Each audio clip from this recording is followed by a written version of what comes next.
Lloyd and Nathan wandered between the rows of supermarkets like they were in a museum, admiring the contents of the shelves with fragrant pastries and sweets, scrutinizing the price tags to find something tasty that they could afford. They didn't have much money, all they could get from the plastic bottles they recycled. Lloyd and Nathan were residents of the orphanage. When they had no lessons, they would sneak into town through a hole in the fence. Outside the orphanage, the boys would play soccer with the city kids and collect recyclable materials, using the proceeds to buy themselves and the other kids some candy or pastry. No, they were well fed at the orphanage, but children of that age always want something special. Finally, the boys chose the sweets they wanted and made their way resolutely to the cash register, passing on the way a poorly dressed elderly man who had been choosing something on the shelf with cut-price items for a long time. Lloyd walked over to the cash register and placed his purchase on the table. The cashier told him the price, and the boy nonchalantly took a handful of coins from his pocket and carefully counted it. He knew for sure he had enough, but unexpectedly he was a dime short, and Lloyd frantically went through the coins again and again, not understanding how this could have happened. "Hurry, please. If there is no money, then put the goods back and go home. Look what a line has already gathered behind you," said the saleswoman impatiently. "Sorry, just a minute, please," said Lloyd as he reached into his pocket again and was horrified to find a hole in it. Tears came to the boy's eyes and he looked at the woman with a pleading look. He tried to explain to her what had happened and why he could not pay more, but she just burst into vicious curses, called Lloyd a beggar, and offered him either to pay or get out of the store. The cashier was about to call security, but the very same old man came up and, with shaking hands, put the missing coins in front of the woman. "Here, is this enough?" he asked quietly.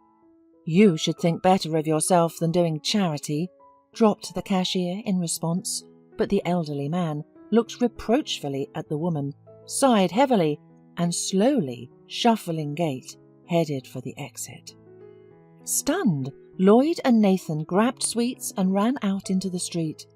They were ashamed that they had not thanked the man for his help, especially their tutor, Mrs. Morris, had always taught them to be polite and courteous in any situation. The elderly man had already gone a few meters away from the store when suddenly something fell out of his pocket. He did not notice and walked on, not even feeling that he had lost his wallet. But the boys had noticed it, and they rushed to the find excitedly. The elderly man was already out of sight, and Lloyd, hiding the wallet in his pocket and looking around, commanded, "Let's go quickly!" The boys ran around the corner of the supermarket, and after running a few more meters, stopped to catch their breath. Unable to stand it any longer, they looked into the wallet and saw in it a thick stack of large bills. They had never seen so much money before, and their minds were already running up actions on how to spend such a huge sum. They were so excited by the sudden wealth that had fallen upon them that they had completely forgotten about the real owner of the money. Only when they found a utility receipt with the name and surname in one of the pockets of the wallet, they remembered him. Lloyd, barely moving his lips, read the elderly man's name and looked at his buddy. "Is the address there too?" asked Nathan hesitantly. Lloyd nodded and looked at his friend carefully. They felt that they were doing wrong, but life in the orphanage made them look at many things differently, and after conferring, they decided to keep the money for themselves. While they were returning to the orphanage, Nathan was thinking of the man who had helped them in the supermarket. He was ready to give him back his wallet, but he was afraid Lloyd wouldn't understand him. But he had no idea that at that moment his friend was thinking the same thing. So they walked in contemplation all the way to the orphanage, hesitating to make the right choice. But apparently the efforts of their tutor, Mrs. Morris, who had been inculcating in them good human qualities since childhood, were not in vain. Once inside the walls of the orphanage, the boys felt even more remorse and decided to ask the teacher how they should act. "Mrs. Morris, what if we, for example, found someone's thing on the street? Do we have to return it?" Carefully choosing his words, asked Nathan. "I think, guys, that it doesn't matter where you found not your thing. It will still be someone else's, and you have to return it to the owner," advised the teacher wisely. After speaking with the teacher, the boys firmly decided that they would return the wallet. Barely waiting for the next morning, they rushed to the needed address listed on the receipt. Having found the right house, Nathan and Lloyd hesitantly stopped in front of the shabby old door and with a loud sigh pressed the doorbell. The familiar shuffling footsteps sounded behind the door, and an elderly man from the supermarket appeared on the threshold. "Hello, boys. What are you doing here?" asked the elderly man, who didn't seem to recognize the kids he had helped yesterday. "Oh, here, take your wallet. You lost it yesterday," said Nathan, blushing, and handed the wallet to the man. Mr. Bennet looked at the boys confused, and his eyes became wet with tears. With difficulty, he pulled himself together and with trembling hands took the wallet, heartily thanking the boys for their honesty. Then he invited them into the house for tea. Lloyd and Nathan went inside the spacious apartment, furnished with antique furniture, and Mr. Bennet, having put the kettle on, looked at them fatherly. "Thank you, boys. It's all my savings. I was saving up for a present for my wife, Mary, for her anniversary. She's been dreaming about it," said the man with excitement in his voice, and he wept again. "And where is she?" asked Nathan. The old man looked sadly at the boy and pointed to the portrait hanging on the wall, tied with a black ribbon. "Oh, there she is, my Mary. She's been dead for a year. She was very ill." The children looked at the picture of the elderly woman with a smart and kind face and understood everything. Meanwhile, Mr. Bennet continued to tell about his life. He and Mary lived together for almost 40 years and never quarrelled. Mary was very fond of children, but they did not manage to have a child. At first they worked a lot, and then their health was not good enough. But Mary always willingly took care of other people's children, especially when she retired.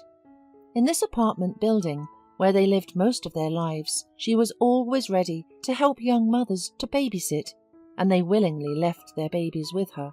And what Mary wanted most of all was a nice playground in the yard of their house, with a sandpit, all sorts of carousels and slides, with benches and beautiful flower beds around. She turned to the city administration and the management company several times, but all they could get were vain excuses. So Mr. Bennet decided to save some of his own money from his pension and fulfill his wife's dream on her birthday, but he didn't make it in time. Mr. Bennet sobbed and fell silent again, and Lloyd and Nathan felt very unhappy at the thought that just yesterday they were going to keep his money for themselves. "I didn't expect the money to come back to me. You are so good, kids. You could have spent it on yourselves, but you didn't.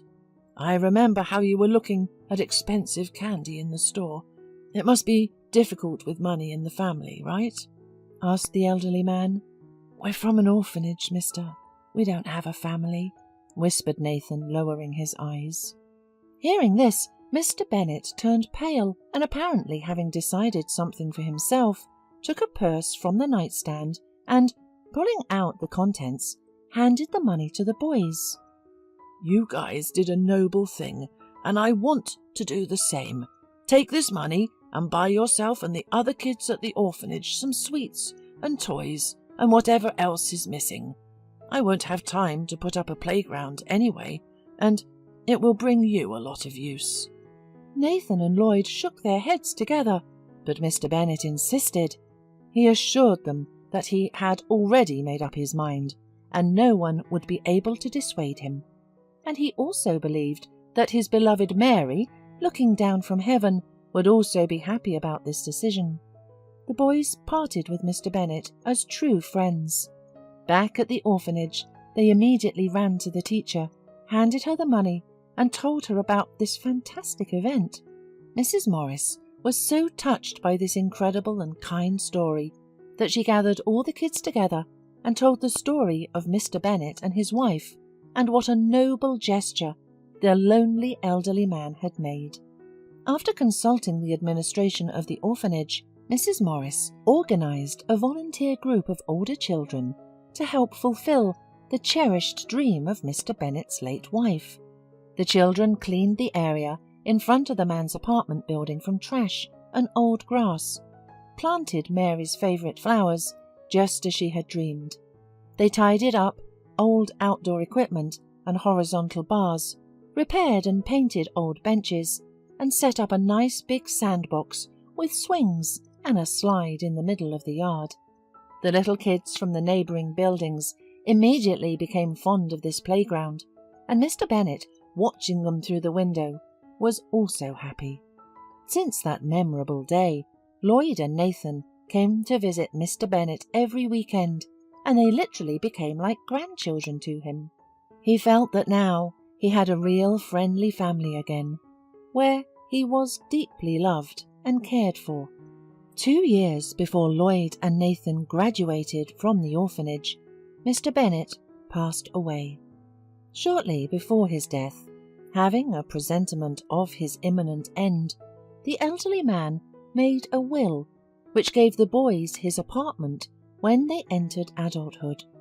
This became a great anchor point in their future fate, and they never forgot to whom they owed it. From frightened boys, they grew up into successful men who always had their faith in people.